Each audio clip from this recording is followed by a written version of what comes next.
Good morning all of you. Today we will continue our 10th chapter class 12. Topic is our photosynthesis.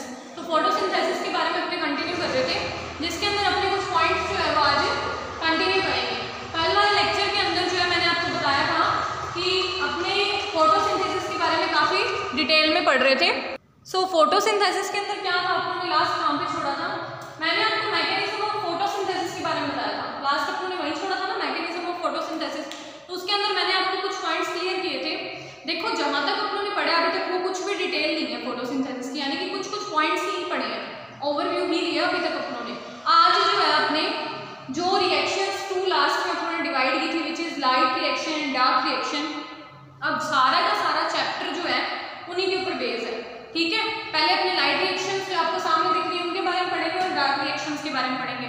और अपने last वाले lecture के अंदर आपको मैंने लास्ट जो अपना पिगमेंट रह गया था फाइकोबिलिन्स, उसके बारे में बताया था। फाइकोइराइथ्रिन और फाइकोसाइनिन जो था उसके अंदर दो में डिवाइड था, और ब्लू ग्रीन एल्गी और एक रेड एल्गी के अंदर मिलता है अपने को। ये चीज़ अपनों ने देखी थी।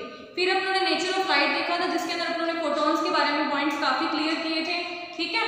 और कितने फोटॉन्स चाहिए होते हैं अपने को फोटोसिंथेसिस की रिएक्शन में? 8 फोटॉन चाहिए होते हैं। फोटॉन क्या था ये मैंने आपको लास्ट लेक्चर के अंदर काफ़ी डिटेल के अंदर समझाया था। फिर अपनों ने स्पेक्ट्रम की बात की थी, 7 कलर्स की बात की थी जो लाइट के अंदर अपने को दिखाई देते हैं, जो विजिबल रेंज में आते हैं, उन 7 कलर्स की बात की थी, ठीक है। अब हम स्टार्ट करने वाले लाइट रिएक्शन से। तो थोड़ा सा सुन लो लाइट रिएक्शन के बारे में कि लाइट रिएक्शन नाम से पता चल रहा है, it occurs in the presence of light. Simple सी बात है, लाइट रिएक्शन नाम से ये चीजें क्लियर हो रही है। जो लाइट की प्रेजेंस में रिएक्शंस कंप्लीट, उसको क्या बोला जाता है? Light reaction. अब ये क्या करती है, कहाँ पे होती है? Site of light reaction. अभी तो आपने सिर्फ इतना देख रहे कि होती क्या है और कहाँ पे होती है, इसके बारे में पढ़ेंगे कि कैसे होती है।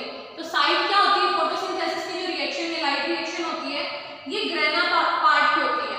Site is grana part of chloroplast. Chloroplast का जो ग्रेना पार्ट होता है उसके ऊपर ये कंप्लीट होती है, ठीक है। अब आते हैं डार्क रिएक्शंस पे। तो ये जो रिएक्शंस थी डार्क रिएक्शन, इसके लिए आपको पता है, नाम से पता चल रहा है ये किसमें होती है। इसके लिए लाइट की कोई जरूरत नहीं होती है, in the absence of light. Light की एब्सेंस में रिएक्शन कंप्लीट होती है, ठीक है। और क्या होता है डार्क रिएक्शन के अंदर?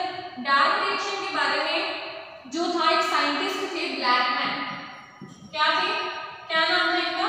ब्लैकमैन थे, जिन्होंने डार्क रिएक्शंस के बारे में बताया था। इस रिएक्शन को डार्क रिएक्शन या ब्लैकमैन रिएक्शन भी बोलते हैं, ठीक है। आगे चलते हैं। अब जो डार्क रिएक्शन होती है उसके अंदर कार्बन डाइऑक्साइड किसमें कन्वर्ट हो जाती है? कार्बोहाइड्रेट में रिड्यूस होकर, रिडक्शन बोलते हैं, रिड्यूस होकर CO2 किसमें कन्वर्ट हो जाती है? CO2 जो है वो कार्बोहाइड्रेट्स के अंदर कन्वर्ट हो जाती है। पॉइंट साथ साथ नोट कर लो, ये नोट्स ही है, दोबारा नहीं बनाने पड़ेगा आपको।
किस में चल रही हैं, थोड़े से नॉर्मल से हाई टेम्परेचर के अंदर कंप्लीट हो रही है।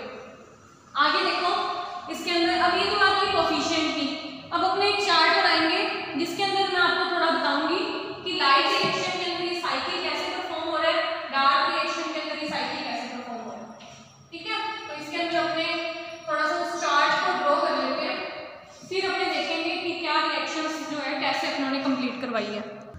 सामने आप लोगों को एक चार्ट दिखाई दे रहा है, एक टेबल टाइप में।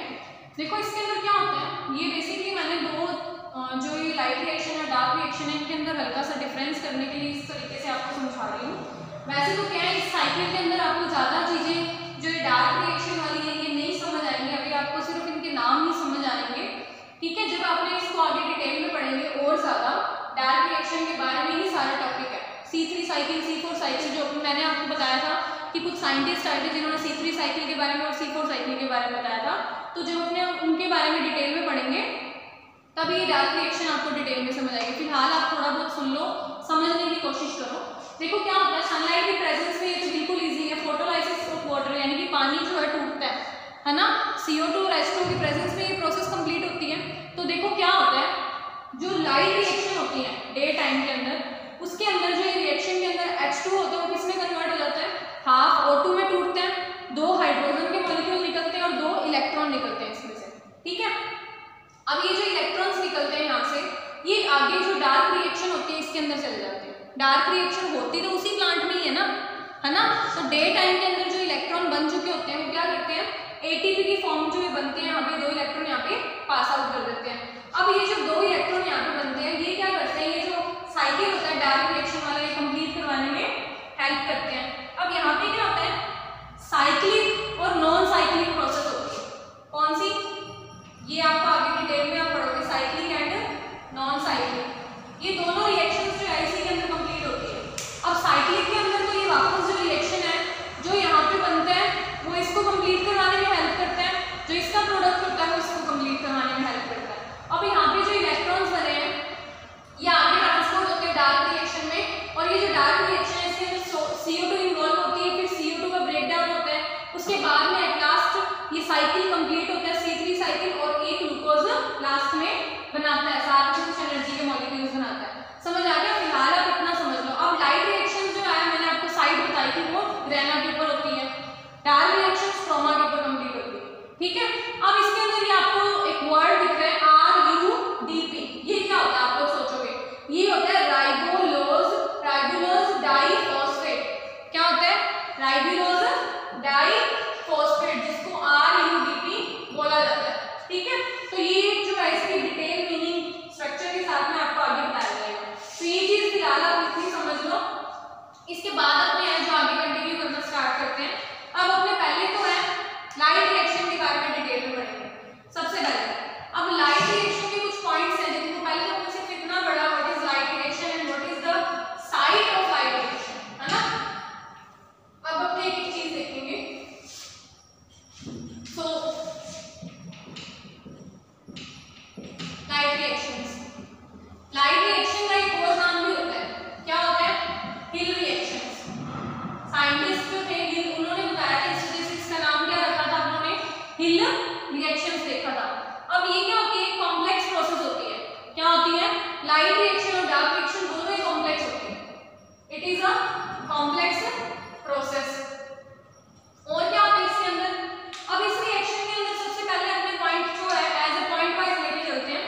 अब्जॉर्प्शन ऑफ लाइट, सबसे पहला पॉइंट जो है इसमें, अब्जॉर्प्शन ऑफ लाइट, लाइट का एब्जॉर्प्शन, या फिर इसको क्या बोलते हैं, क्लोरोफिल मॉलिक्यूल का एक्साइट होना, एक्साइटेशन ऑफ क्लोरोफिल मॉलिक्यूल। देखो क्लोरोफिल मॉलिक्यूल एक्साइट होना, नाम जो एक्साइट वर्ड आता है केमिस्ट्री के अंदर भी कई बार आता है, ये क्या होता है, फोटोन हो चाहे इलेक्ट्रॉन हो चाहे कोई मॉलिक्यूल हो, वो एक्साइट होता है जब उसको किसी ना किसी फॉर्म में एनर्जी मिलती है। ठीक है, जब एनर्जी उसको मिल जाती है तो वो अपनी स्टेट से थोड़ा सा एक्साइट हो जाता है। तो ये रिएक्शंस बेसिकली एक्साइट वर्ड जो है केमिस्ट्री में ज्यादा यूज किया जाता है, और मॉलिक्यूल्स जो होते हैं एनर्जी लेकर एक्साइटेड स्टेट में आ जाते हैं। जो एक शेल से दूसरे शेल में चले जाते हैं। तो ये तो केमिस्ट्री का मैटर रह गया। बायो के अंदर क्या होता है, ये मॉलिक्यूल्स कैसे एक्साइट होते हैं लाइट एब्जॉर्प्शन लेकर, वो देखते हैं। क्लोरोफिल के मॉलिक्यूल क्या होते हैं, लाइट की एब्जॉर्प्शन होती है इसके अंदर, यानी कि फोटॉन्स की फॉर्म में क्या होता है, लाइट एब्जॉर्ब होती है। लाइट एब्जॉर्ब होने के कारण ये मॉलिक्यूल्स किस फॉर्म में आ जाते हैं, एक्साइटेड स्टेट में आ जाते हैं। किस में आ जाते हैं, एक्साइटेड स्टेट में। अब कुछ टाइम के बाद में जो एनर्जी के पैकेट्स या क्वांटम है वो क्या बनाते हैं, इलेक्ट्रोमैग्नेटिक वेव से मिलते हैं, जिससे इलेक्ट्रॉन रिलीज होते हैं क्लोरोफिल मॉलिक्यूल में। क्या होते हैं, क्लोरोफिल मॉलिक्यूल में इलेक्ट्रोमैग्नेटिक जो वेव्स आती हैं, मॉलिक्यूल्स एक्साइट होते हैं और किसमें आगे किसमें चेंज हो जाते हैं, क्या रिलीज करते हैं, दे रिलीज इलेक्ट्रॉन्स। ठीक है, अब यहाँ से इलेक्ट्रॉन जो रिलीज करते हैं, अभी आपको चार्ट के अंदर मैंने बताया, ये फिर आगे साइकिल जो प्रोसेस कंप्लीट होती है फोटोसिंथेसिस की, उसको कंप्लीट करवाने में हेल्प करते हैं। अब ये यहाँ से इलेक्ट्रॉन जो रिलीज हुए वो देखते हैं अपने एज ए रिएक्शन लिखे अगर अपने इसको, क्लोरोफिल जो है नॉर्मल स्टेट में है, नॉर्मल स्टेट में इसके ऊपर आके फोटोन गिरे, फोटोन गिरने के बाद में क्लोरोफिल किस फॉर्म में आ गया, क्लोरोफिल एक्साइटेड स्टेट में आ गया। ठीक है, एक्साइटेड स्टेट में आने के बाद में ये क्या करते हैं, एक्साइटेड स्टेट में आने के बाद में मॉलिक्यूल्स क्या करते हैं, इलेक्ट्रॉन रिलीज करते हैं। आगे देखो थर्ड पॉइंट, सेकंड पॉइंट पे चलते हैं, फोटोलाइसिस ऑफ वाटर। इसी के अंदर था ना जो अपने रिएक्शन का एक साइड देखा था, उसमें क्या बताया मैंने आपको, फोटोलाइसिस ऑफ वाटर। H2O का फोटोलाइसिस यानी हाइड्रोजन के H2O के मॉलिक्यूल्स जो हैं वो कुछ ना कुछ फॉर्म में टूटते हैं। क्या आपने पहले रिएक्शन की फॉर्म में देखते हैं, H2O के मॉलिक्यूल्स मैग्नीज की प्रेजेंस में, किसकी प्रेजेंस में, मैग्नीज या जो एक कैटलिस्ट की तरह यहाँ पे वर्क कर रहा है, मैग्नीज की प्रेजेंस में 4 हाइड्रोजन और 2 ऑक्सीजन के कितने मॉलिक्यूल हैं यहाँ पे, 2, और क्या इलेक्ट्रॉन कितने हैं, 4 इलेक्ट्रॉन, इनकी फॉर्म में टूटता है। देखो क्या होता है, इसको अपने अगर थोड़ा सा डिटेल में देखें इस स्टेप को, एनर्जी जो क्लोरोफिल के मॉलिक्यूल्स कंज्यूम करके एक्साइटेड स्टेट में चले जाते हैं, जो ये एक्साइटेड स्टेट में गए हैं ना क्लोरोफिल के मॉलिक्यूल्स, ये क्या करेंगे, ये जो है वाटर का फोटोलाइसिस करेंगे, यही मॉलिक्यूल जो एक्साइटेड स्टेट में गए हैं। अब ये मॉलिक्यूल वाटर का फोटोलाइसिस करके इसको डीकम्पोज करेंगे। क्या करेंगे, डीकम्पोज, जिससे कि ऑक्सीजन अलग हो जाएगी और हाइड्रोजन के मॉलिक्यूल्स जो है वो अलग हो जाएंगे। फिर इसके अंदर देखो कुछ पार्ट जो इसका होगा वो रेस्पिरेशन में यूज़ कर लिया जाएगा और बाकी क्या है एनवायरनमेंट में छोड़ दिया जाएगा। ये देखो मैंने आपको लास्ट लेक्चर के अंदर भी बताया था ये चीज़ के बारे में। लास्ट लेक्चर के अंदर अपनों ने क्या देखा था, तो इस चीज़ के बारे में उन्होंने देखा था लास्ट वाले लेक्चर के अंदर मैंने आपको कुछ पॉइंट्स इसमें से क्लियर किए थे, दोबारा सुन लो। जब ये मैग्नीज एज ए कैटलिस्ट यहाँ पे वर्क कर रहा है तो अपनों ने इसके ऊपर पूरा का पूरा चैप्टर पढ़ा है, जिसके अंदर आपको मैंने बताया था कि कौन कैसे वर्क करता है। ठीक है, अब ये यहाँ से चलो इस बात को छोड़ो, यहाँ पे ये जो ऑक्सीजन के मॉलिक्यूल्स अलग हुए हैं, कुछ तो एनवायरनमेंट में चले जाते हैं और कुछ इस रिएक्शन के अंदर यूटिलाइज दोबारा हो जाते हैं, यानी कि रीएब्जॉर्ब हो जाते हैं। ये चीज़ मैंने आपको लास्ट लेक्चर में भी बताई थी। तो सेकेंड स्टेप के अंदर आपको क्लियर हो गया होगा कि यहाँ से जो क्लोरोफिल के मॉलिक्यूल एक्साइट हुए हैं, यही किसमें हेल्प करते हैं आगे की रिएक्शन कंप्लीट करने में। एक्साइटेड जो मॉलिक्यूल्स होते हैं ये हाइड्रोजन H2O जो होते हैं वाटर के मॉलिक्यूल्स को तोड़ने में हेल्प करते हैं और जिसकी वजह से आगे इलेक्ट्रॉन्स रिलीज हो जाते हैं। अब अपने चलते हैं अपने थर्ड स्टेप की तरफ। थर्ड स्टेप जो है अपना उसका नाम देखते हैं अपने टॉपिक का, formation of NADPH। NADPH H+। देखो इसके अंदर क्या होता है, इस पॉइंट के अंदर समझो ये जो मॉलिक्यूल होते हैं ये थाइलेकोइड मेम्ब्रेन से स्ट्रोमा में जाते हैं। कहाँ जाते हैं, स्ट्रोमा सरफेस की तरफ, मूव्स टुवर्ड स्ट्रोमा। अब स्ट्रोमा कहाँ पे,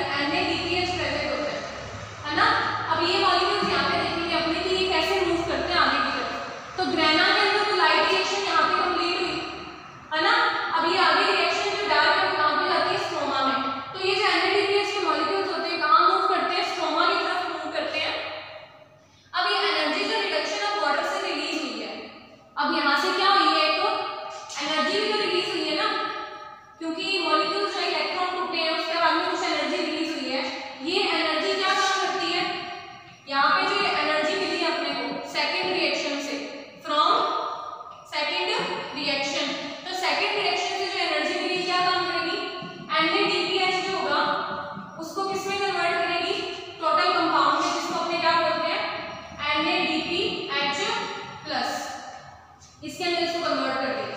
ठीक है, आगे देखो इसको NADPH में NADP को किसमें कन्वर्ट कर देगी, NADPH में।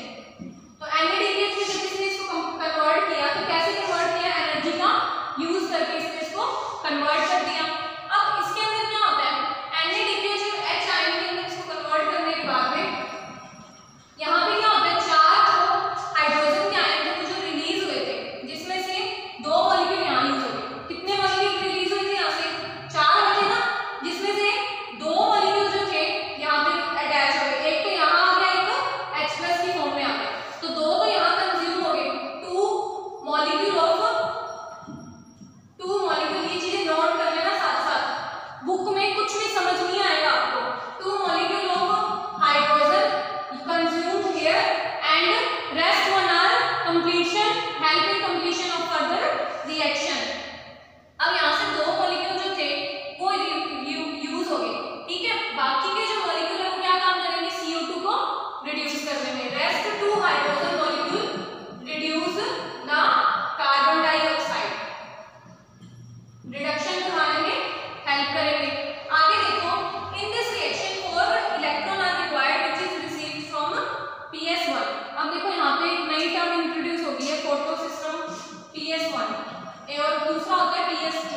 ये क्या होते हैं, इनकी फुल फॉर्म होती है photo system 1 and photo system 2। फिलहाल के लिए आप सिर्फ नाम समझ लो। फोटो सिस्टम 1 और 2 जो होते हैं दोनों के अंदर अलग अलग टाइप के दोनों होते हैं, हर एक का काम जो होता है इनका अलग अलग होता है, इसके बारे में अपने आगे डिटेल में पढ़ेंगे। फिलहाल इतना समझ लो कि यहाँ पे 2 हाइड्रोजन के मॉलिक्यूल इसने यूज कर लिए और 2 हाइड्रोजन के मॉलिक्यूल अपने CO2 को रिड्यूस करवाने में हेल्प ले लिए।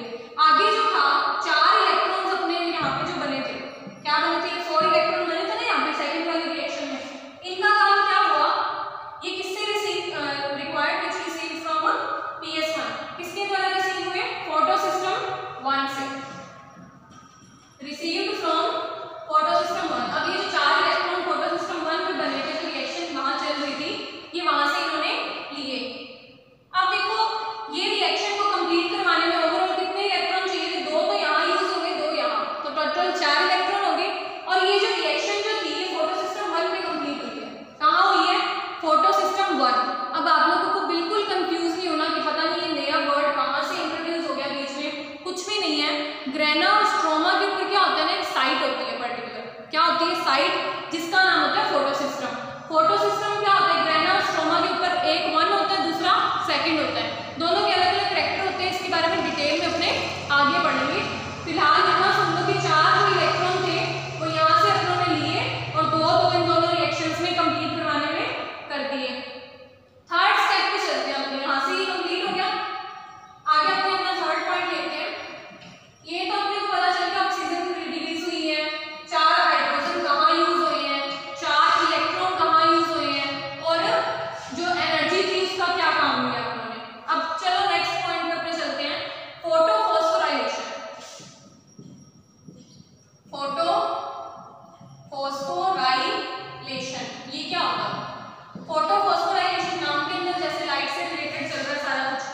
अब जो इलेक्ट्रॉन रिलीज हुए हैं क्लोरोफिल से वो कहाँ जाएंगे, the electrons which released from reaction, जो इलेक्ट्रॉन्स यहाँ से रिलीज हुए हैं वो डिफरेंट साइट्स पे जाकर अटैच हो जाएंगे, डिफरेंट साइट्स पे अटैच हो जाएंगे, यानी कि जहाँ पे जिस इलेक्ट्रॉन की रिएक्शन कंप्लीट करवाने में जरूरत है वो वहाँ पे चले जाएंगे, ठीक है। तो फोटो फॉस्फोराइलेशन के अंदर जो इलेक्ट्रॉन्स रिलीज हुए वो डिफरेंट साइट्स पे जाकर अपनी रिएक्शन कंप्लीट कर लेंगे। अब आगे क्या होता है, ATP synthesise from free energy due to the electron transfer. अब क्या होता है इसके अंदर सबसे इंपॉर्टेंट बात, सिंथेसिस होता है ATP का, synthesis of ATP complete in this type of reaction और स्टेप।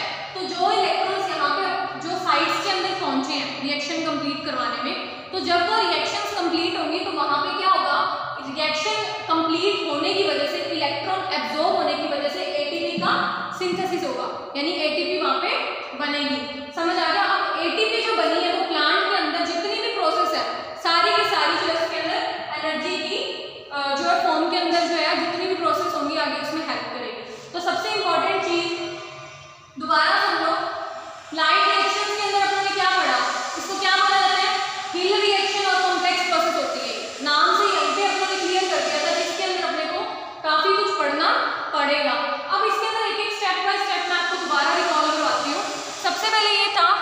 एब्जॉर्प्शन ऑफ लाइट, तो इसके अंदर अपनों ने क्या किया, क्लोरोफिल के नॉर्मल मॉलिक्यूल्स जो थे उन्होंने फोटोन जो एक्सेप्ट किए और एक्साइटेड स्टेट में आ गए।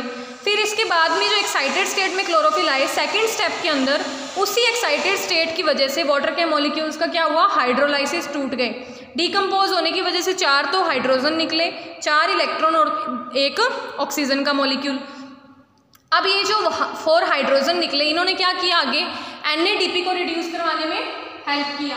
अब 2 हाइड्रोजन और 2 इलेक्ट्रॉन यहाँ पे यूज हुए। अब ये जो रिएक्शन प्रोसेस हुई थी यहाँ पे क्लोरोफिल एक्साइटेशन के बाद जो हाइड्रोजन H2O के मॉलिक्यूल टूटने की, ये फोटोसिस्टम 1 पे हुई थी। किसमें, फोटोसिस्टम 1 पे। अब फोटोसिस्टम 1 के अंदर से ही अपनों ने 4 इलेक्ट्रॉन लिए, 4 हाइड्रोजन लिए, जो ये रिएक्शन कंप्लीट करवाने में काम आए। फिर लास्ट प्रोसेस जो अपनी थी फोटोफॉस्फोराइलेशन, ये देखिए इसके अंदर क्या था कि जो रिएक्शन कंप्लीट हुई है वो क्या करते हैं, अपनी अपनी साइड्स पे इलेक्ट्रॉन चले जाते हैं, ताकि जो रिएक्शंस इलेक्ट्रॉन ना पहुंचने की वजह से अभी तक अधूरी हैं, वो इलेक्ट्रॉन पहुंचते ही कंप्लीट हो जाती हैं। तो यहाँ से जो इलेक्ट्रॉन जब एक एक अपनी साइड पे पहुंच गए, उसके बाद में ATP का सिंथेसिस हो गया। तो ये तो थे लाइट रिएक्शंस के कुछ पॉइंट्स। तो मैंने आपको दोबारा रिकॉल भी करवा दिए, समझ भी लिया आपने। कोई भी डाउट हो तो दोबारा पूछ लेना। नेक्स्ट लेक्चर के अंदर अपने रेड ड्रॉप एमिशन इफेक्ट पढ़ेंगे। तब तक के लिए आप लोग यहाँ तक कंटिन्यू करते रहो, और फोटो सिस्टम्स के बारे में नेक्स्ट लेक्चर में आपको सब चीज़ें क्लियर हो जाएंगी। फिलहाल के लिए ये समझ लो कि साइड होती है जहाँ पे फोटो सिंथेसिस कंप्लीट होती है, उनमें से एक फोटो सिस्टम 1 भी होता है और एक फोटो सिस्टम 2 होता है। दोनों अलग अलग टाइप के होते हैं। कल के लेक्चर में इसको अपने देखेंगे, तब तक यहाँ तक कंटिन्यू करते रहो और साथ साथ पढ़ते रहो। Thank you, have a nice day.